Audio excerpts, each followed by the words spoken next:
Let's listen to a Band 9 IELTS essay.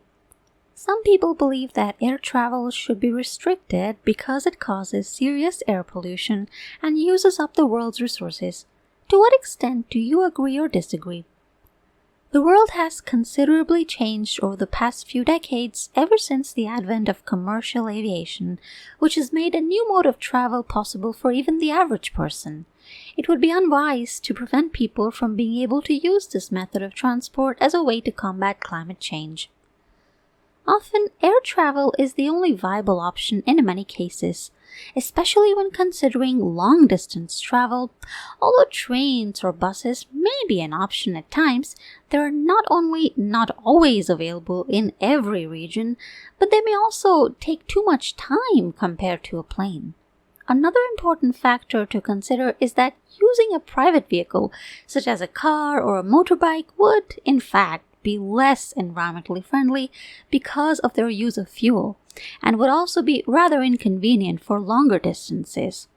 Although an airplane does require a large amount of fuel, the fact that they often transport hundreds of people at a time definitely makes up for that.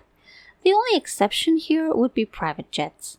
Thus, when critically evaluated, flights can be more environmentally friendly.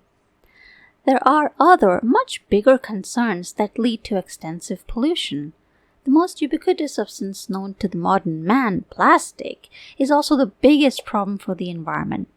And what makes matters worse is that there's hardly any person on Earth that has not used plastic. Another contender for the title of planet Earth's worst enemy is fast fashion, which yet again is something nearly every consumer has encountered. These items of clothing do not last long and are also made of plastic, which all ultimately, not too long after being purchased and hardly worn, end up in landfills and oceans around the world. An equally sinister contributor to the Earth's woes is industrial pollution, as effluents and waste products from large industries and multinational corporations' operations are often let out into water bodies in the surrounding area. And given that in many countries the law is not quite strong and punishments can easily be evaded by powerful companies, all this pollution goes unchecked and even unnoticed. Hence, it makes more sense to look at what is really causing major pollution. In conclusion, it is evident that, under careful observation, air travel is not the biggest culprit when it comes to environmental pollution. So preventing people from using it would be a poor decision.